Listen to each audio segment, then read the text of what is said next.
మీ business ఏదైనా మీ ఊర్లో promotion చేయాలంటే అది సుమన్ టీవీతోనే సాధ్యం. ఇప్పుడే సంప్రదించండి.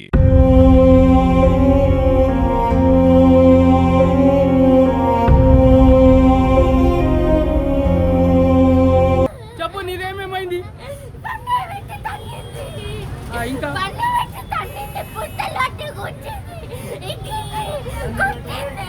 దీనిపైన చర్య చూపించకపోతే మాత్రం అందరూ వేస్టే. నమస్తే, welcome to Suman TV. Nizamabad జిల్లాలో ఉన్నాము. వీక్లీ మార్కెట్ అయితే రావడం జరిగింది.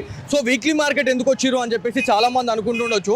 సో వీక్లీ మార్కెట్లో చాలా వరకు కూడా ఫుట్పాత్ పైన చాలా మంది వ్యాపార సముదాయాలు అయితే పెట్టుకోవడం జరుగుతూ ఉంది. చాలా వరకు కూడా ట్రాఫిక్ అంతరాయం అయితే ఏర్పడుతుంది అనేది ఇప్పటి వరకు ట్రాఫిక్ అధికారులు కావచ్చు, very recently Nizamabad urban MLA అయినటువంటి ధన్పాల్ సూర్యనారాయణ గుప్తా కూడా దీనిపైన ఒక చర్చ అనేది చేయడం జరిగింది. అసలు ఫుట్పాత్ పైన చాలా వరకు వ్యాపార సముదాయాలు పెట్టిన తర్వాత చాలా వరకు కూడా ట్రాఫిక్ అంతరాయం జరుగుతూ ఉంది. ఈ కబ్జా చేస్తూ ఉన్నారు చాలా వరకు అని చెప్పేసి మనకి ఏదైతే కొంతమంది అధికారులతోనే, ఏదైతే మున్సిపాలిటీ అధికారులు కావచ్చు, ట్రాఫిక్కి సంబంధించిన అధికారులతోనైతే ధన్పాల్ సూర్యనారాయణ గుప్తా గారు ఒక రివ్యూ మీటింగ్ అయితే పెట్టుకోవడం జరిగింది. సో ఇందులో భాగంగానే మనం ఇక్కడికి వచ్చినాం. వీక్లీ మార్కెట్లో అసలు ఏం జరిగింది, అసలు సీన్లోకి రండి అని చెప్పేసి చాలామంది అనుకుంటుండొచ్చు. సో ఒక్కసారి మనము ఏదైతే మనకి లేడీస్ ట్రైలర్ అని చెప్పేసి మనకు ఒకటి ఇక్కడ షాప్ కనిపిస్తూ ఉంది.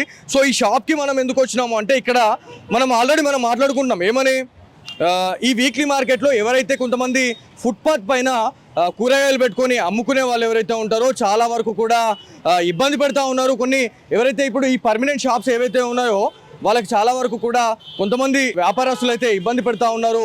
గ్రామీణ ప్రాంతాల నుంచి వచ్చిన కొంతమంది కూరగాయలు కావచ్చు, పండ్లకు సంబంధించిన ఏవైతే కొన్ని గుళ్ళలు పెట్టుకొని ఇక్కడ వ్యాపార సముదాయాలు అయితే పెట్టుకుంటారు. కాకపోతే వీళ్ళ షాప్ ఆపోజిట్లోనే కొంతమంది వ్యాపార సముదాయంలో భాగంగా కూరగాయలు కావచ్చు, ఏదైతే మనకి ఫ్రూట్స్కి సంబంధించిన చిన్న చిన్న దుకాణాలు పెట్టుకోవడం జరుగుతూ ఉంది. సో వాళ్ళకు ఒక వాగ్వాదం నడుస్తూ ఉంది. ప్రతిసారి కూడా మా షాప్ ముంగట మీరు ఎట్లా కూర్చుంటారని చెప్పేసి వీళ్ళు వాళ్ళకనడం, వాళ్ళు వీళ్ళకనడం. సో నిన్న ఒక ఇన్సిడెంట్ అయితే జరిగింది. సో ఎవరైతే కొంతమంది వ్యాపారస్తులు ఎవరైతే ఉన్నారో ఈ షాప్ దాదాపు 40 నుంచి 50 సంవత్సరాల నుంచి కూడా నిజామాబాద్లో ఈ ట్రైలర్ షాప్ అనేది కంటిన్యూగా నడిపిస్తూ ఉన్నాము. సో నిన్నాక మొన్న వచ్చి వాళ్ళు మా పైన దాడి చేస్తూ ఉన్నారు. ఇది 3వ దాడి చేయడం అని చెప్పేసి కూడా మనతో కొంతమంది ఎవరైతే ఓనర్ చెప్పడం జరిగింది. సో సీన్లోకి దిగితే నిన్న ఈ షాప్ ముంగట కూర్చోవద్దు, ఇక్కడ కూర్చొని అమ్ముకోవద్దు అని చెప్పేసి అనగానే కొంతమంది ఒక 2 ఆడవాళ్ళు, ఒక మొగతను, మొత్తం ముగ్గురు కలిసి ఈ షాప్ని అయితే మొత్తం టోటల్ డ్యామేజ్ చేయడం జరిగింది. సో ఇదంతా గ్లాస్ అంతా బ్రేక్ చేసేసారు. బ్రేక్ చేసిన తర్వాత ఓనర్ ఎవరైతే ఉంటారో గాయత్రి కావచ్చు, గాయత్రి వాళ్ళ హస్బెండ్, సో వాళ్ళిద్దరిని కూడా చాలా వరకు చితకబాదిరు అనేది మనకు తెలుస్తూ ఉంది. ఏదైతే 1 టౌన్ పోలీస్ స్టేషన్లో ఒక ఫిర్యాదు కూడా ఇవ్వడం జరిగింది ఈ యజమానులు. సో కొట్టుకోవడం అంతా పక్కన పెడితే ఒక మొగతను ఏం చేసిరు అంటే గాయత్రి మెడ నుంచి బంగారం అంటే పుస్తల తాడుని తెంపుకొని దాన్ని కూడా రాబరి అంటే ఈ కొట్టుకునే టైంలోనే ఏం తెలుస్తుంది అని చెప్పేసి చాలా వరకు ప్రయత్నించారు. పూర్తిగా ఆమె మెడ చుట్టూ కూడా ఘాట్లు పడ్డ సిచ్యువేషన్ అయితే ఉంది. ఆ రోజు గుంజిన టైంలో మొత్తం ఇదంతా చీరకపోయింది. సో ఇంత దారుణం అంటే ఒక్కసారి ఆలోచించండి. మా షాప్ ముంగడ మీరు కూర్చోవద్దు అన్నందుకు ఇవాళ ఇంత డ్యామేజ్ చేసేసారు. సో ఇదంతా కూడా మొత్తం పగలగొట్టేసారు. మొత్తం మనకి ఈడ షాప్కి సంబంధించిన మిషన్స్ కావచ్చు వాటిని అంతా కూడా ధ్వంసం చేయడం జరిగింది. సో ఓనర్ మనతో సరే అందుబాటులో అయితే ఉన్నారు, ఒకసారి వారితో మాట్లాడు. సో గాయత్రి గారు, అసలు ఏమైందండి మొన్న? శనివారము 11:30కి షాప్ ఓపెన్ చేసి మేము క్లీన్ చేసుకుంటున్నాము. క్లీన్ చేసుకునే టైంలో ఆమెకి డైలీ చెప్తాం మేము, సైడ్కి కూర్చోండి, ట్రాఫిక్ జామ్ అవుతుంది. మా షాప్ ముందు నా స్కూటీ, మా హస్బెండ్ బైక్ ఉంటుంది. మా షాప్ ముందు మా బైక్స్ కానీ కస్టమర్స్ బైక్కి కానీ పెట్టుకోకండి, మీ బైక్స్ని మేము పెట్రోల్ పోసి కాలబెట్టేస్తాం, మీ సెటర్ని కాలబెట్టేస్తాం అంటూ నన్ను బెదిరిస్తుంది. ఎవరు పండ్లు అమ్ముకునే అమృత అమ్మాయి, తను డైలీ మాకు టార్చర్ పెడుతుంది. మా హస్బెండ్కి కూడా కేసు పెడతా అని, ఆమె వాళ్ళు ఎస్టీ క్యాస్ట్ వాళ్ళు అయితే సంథింగ్ అట్రాసిటీ కేసు పెడతా అని భయపెట్టిస్తుంది. గలీజ్ మాటలు మాట్లాడుతుంది. ముందు కూర్చొని షాప్లోకి వచ్చి ఇంతకుముందు మా మమ్మీని కొట్టింది, మళ్ళీ తర్వాత మొన్న నన్ను కొట్టింది. తర్వాత సాటర్డే 11:30కి చౌరస్తాలో నన్ను గుంజి నా మెడ నుంచి పుస్తల తాడు పట్టుకొని ఇగ్గేసుకొని మొత్తం ఘాట్లు చేసింది. ఫుల్ కొట్టింది, కడుపులో తన్నింది, ఘోరంగా కొట్టింది. తన వల్ల మొత్తం ప్రాణాలకే భయం మాకు. మొత్తం రౌడీజం చేస్తుంది తనంటే నాకు అస్సలు నచ్చదు. నేను పక్కకని కూర్చో, 2 డబ్బాలు పెట్టుకొని కూర్చో అంటే 2-3 ఆటోలు మొత్తం మాల్ మొత్తం దించేస్తుంది.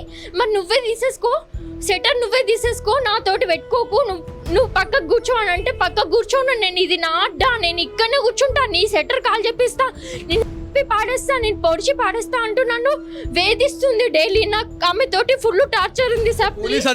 పోలీస్ అధికారులు ఏమైనా రావడం జరిగిందా? ఇంతగానం దాడి జరిగింది మరి? నేను ఇది ముందు మా మమ్మీని కొట్టినప్పుడు పోలీస్ స్టేషన్కి వెళ్ళినాం, కంప్లైంట్ రాసి ఇచ్చినాం, పిటిషన్ ఇచ్చినాం, ఏం చర్య తీసుకోలేరు. తర్వాత నన్ను చౌరస్తాలో మొన్న కొట్టిండ్రు, అంతకన్నా ముందు అప్పుడు కూడా నేను కేసు చేసిన, అప్పుడు కూడా ఏం చేయలేరు.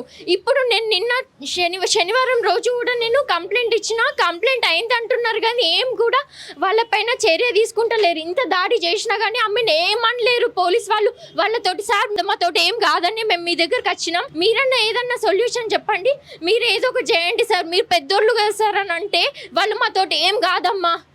ఎందుకు కాదని చెప్పేసి అంటున్నారు? వాళ్ళు ఏమంటున్నారంటే మాతోటి ఏం కాదు, వాళ్ళు చిల్లరోళ్ళు, మీరు వాళ్ళ జోలికి వెళ్ళకండి అంటే నేనన్నా అట్లనే అని ఇప్పటి వరకు నేను ఊకున్నా. పోనీ ఆమెకు చిన్న పాప ఉంది అమ్ముకోని అని చెప్పేసి ఊకుంటే ఆమె ఇంకెక్కడనే చేస్తుంది, నా ప్రాణాల మీకు వస్తుంది సార్ అన్నా కానీ మాతోటి ఏం కాదు. ఆమె రౌడీ లెక్క ఉంది. ఆ రోజు ఎవరెవరు ఉన్నారు మీ షాప్ లో? ఎవరెవరు ఉన్నారు ఆ రోజు ఆ ఇన్సిడెంట్ అయ్యే టైంలో? మేము, మా హస్బెండ్, నేనున్నా. Morning time 11-11:30 time. వాళ్ళు ఏమంటున్నారంటే పోలీస్ వాళ్ళు, ఆమె పోలీస్ స్టేషన్లో నేను చనిపోతా, పెట్రోల్ పోసుకొని ఇన్నే చనిపోతా, మీ పేరు మీద రాసి నేను ఇన్నే ఊరేసుకుంటా అని అంటే వాళ్ళు పోలీస్ వాళ్ళు భయపడ్డారు. ఆమె వాళ్ళకి పైసలు ఇచ్చి ఏమన్నా చేసి ఆమె బయటకు వచ్చేసింది. ఆమెను ఏం కూడా అంటలేరు, వీళ్ళు భయపడుతున్నారు పోలీస్ వాళ్ళు.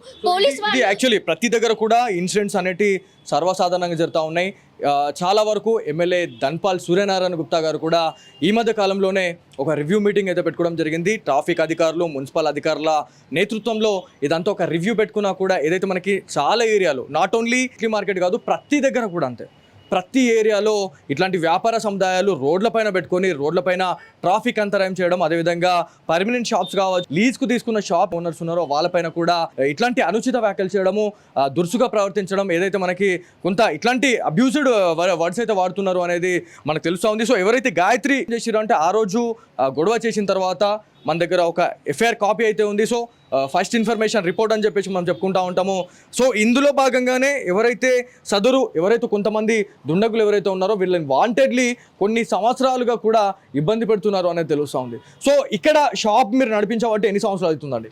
40-50 ఇయర్స్ అవుతుంది. మా తాత ఉన్నప్పటి నుంచి వెళ్ళి తాత, తర్వాత మా నాన్న, తర్వాత మేము. మా నాన్నకి హెల్త్ బాగాలేదని మేము నడిపించుకుంటున్నాం. మేము నడిపించుకోబట్టి 4-5 ఇయర్స్ అవుతుంది. ఈమె ఎప్పటి నుంచి వస్తుంది మీ షాప్ దగ్గర కూర్చొని? 3 ఇయర్స్ అవుతుంది మా షాప్ ముందు పెట్టుకొని. ముందు కూడా మేము ఇట్లనే గొడవ చేస్తే తను వేరే దగ్గర ఇక్కడ పెట్టుకుంది, పోలీస్ బూత్ దగ్గర. తర్వాత మళ్ళీ ఇక్కడనే పెట్టేసి పోలీస్ అధికారులు ఏం మాట్లాడతలేరమ్మా? అంటే ఇదంతా కూడా ఇల్లీగల్.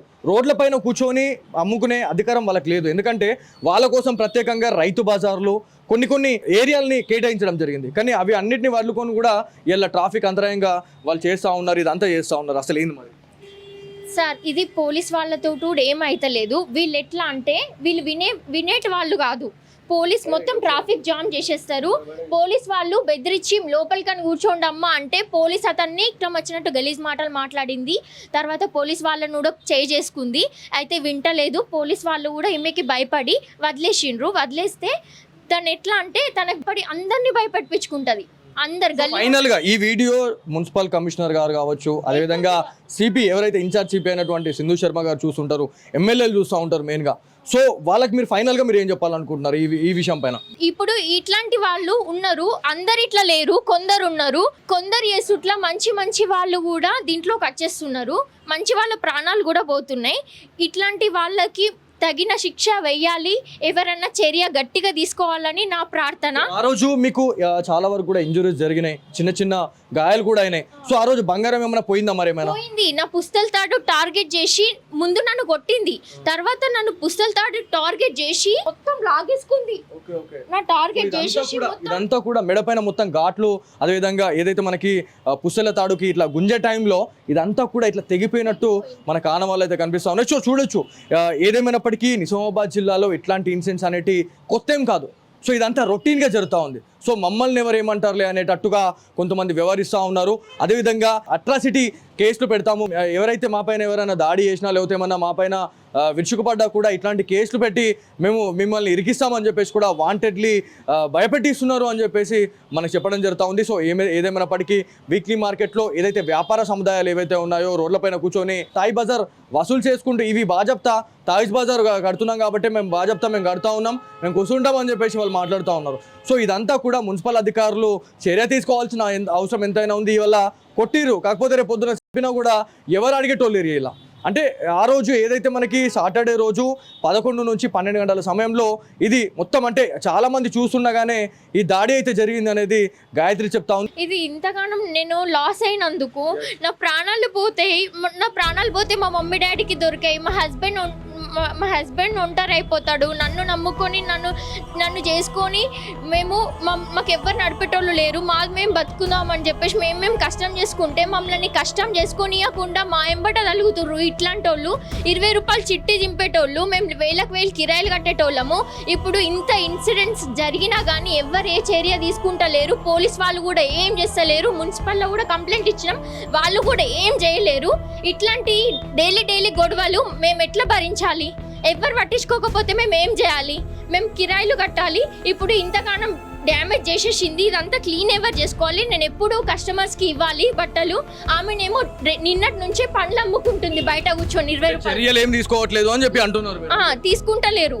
మాకు ఇప్పుడు ఇంత నష్టం జరిగినందుకు మాకు నష్టపరిహారం ఎవరు ఇప్పియాలి? అట్లాంటి వాళ్ళతోటి మేము మళ్ళీ ఇప్పియండి అని చెప్పేసి వాళ్ళతో మాట్లాడినా కానీ వాళ్ళు మా జాగాలో పెట్టుకోకండి అన్నా కానీ మాకే గొడవలు అవుతున్నాయి.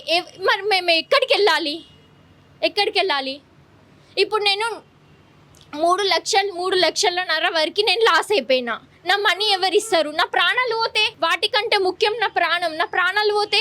ఇప్పుడు బంగారం గురించి మీరు ఆల్రెడీ లాస్ అయ్యారు. బంగారం ఎంత లాస్ అయ్యారు? ఇప్పుడు బంగారం 2 తులాలన్నర బంగారం, ముస్తల్ తాడు, నా గ్లాసెస్తో పాటు జుక్కి మిషన్, పెద్దది జుక్కి మిషన్ మొన్ననే కొనుక్కున్నాం వినాయక పండగ అయిన తర్వాత. ఇప్పుడు అది ఎవరు ఇవ్వాలి? అమృత వాళ్ళతోటి ఇప్పిస్తారా? ఇప్పుడు ఇంత పెద్ద వాళ్ళు ఉన్నారు కదా, పోలీస్ వాళ్ళు కావచ్చు, ఎమ్మెల్యే వాళ్ళు కావచ్చు, సంథింగ్ ఎవరైనా సరే, ఎవరితోటి ఏం కాదంటే ఇది వేస్ట్. నన్ను తిట్టుకున్నా సరే, ఏం చేసినా సరే, కానీ ఈ నిజామాబాద్ పెద్ద వాళ్ళందరూ వేస్ట్. ఈ ఇన్సిడెంట్స్ని ఇంపార్టెంట్గా దీనిపైన చర్య చూపించకపోతే మాత్రం అందరూ వేస్టే. అంటే గాయత్రి చాలా వరకు కూడా భావోద్వేగానికి అయితే గురవుతున్నది. సో ఎవరైతే ఎమ్మెల్యేలు కావచ్చు, అధికారులు ఎవ్వరు కూడా పట్టించుకునే నాదులే లేరు. పోలీస్ స్టేషన్కి వెళ్ళి ఫిర్యాదు చేసినా కూడా, ఎఫ్ఐఆర్ ఫైల్ అయినా కూడా అసలు అధికారులు పట్టించుకోవట్లేదు అని చెప్పేసి గాయత్రి గారు అయితే చెప్పడం జరుగుతూ ఉంది. సో మొన్న జరిగిన ఇన్సిడెంట్లో ఒకరోజు ఇన్వెస్టిగేషన్ చేసిరు, తర్వాత వాళ్ళని ఇడిచేసిరు. దాని తర్వాత అదేవిధంగా అమృతతో ఇంకొక 2 క్యాండిడేట్లు కూడా ఇవాళ యథావిధిగా రోడ్లపైన పండ్లు పెట్టుకొని వాళ్ళు అమ్మేసుకుంటున్నారు. మా పైన దాడి జరిగింది, మాకు ఇంత నష్టం జరిగింది, మరి ఎవరు మమ్మల్ని ఆదుకుంటారు అనేది చాలా పెద్ద బిగ్ క్వశ్చన్ మార్క్ అయితే ఏర్పడతా ఉంది. సో చూద్దాం, సుమన్ టీవీ వేదికగా ఈ వీడియో అయితే పొలిటీషియన్స్ దగ్గర తీసుకెళ్దాం, మున్సిపల్ అధికారుల దృష్టికి తీసుకెళ్దాం. ఖచ్చితంగా ఏమైనా సహాయం అవుతుందా లేదా అనే దానిపైన వేచి చూడాల్సిన అవసరం ఎంతైనా ఉంది. సో ఇది వీళ్ళ Suman TV special story. Camera person కార్తిక్తో బాలు, సుమన్ టీవీ, నిజామాబాద్ నుంచి.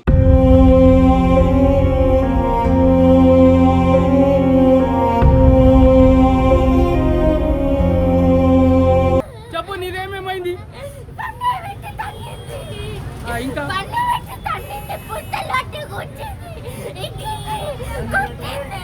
దీనిపైన చర్య చూపించకపోతే మాత్రం అందరూ వేస్టే.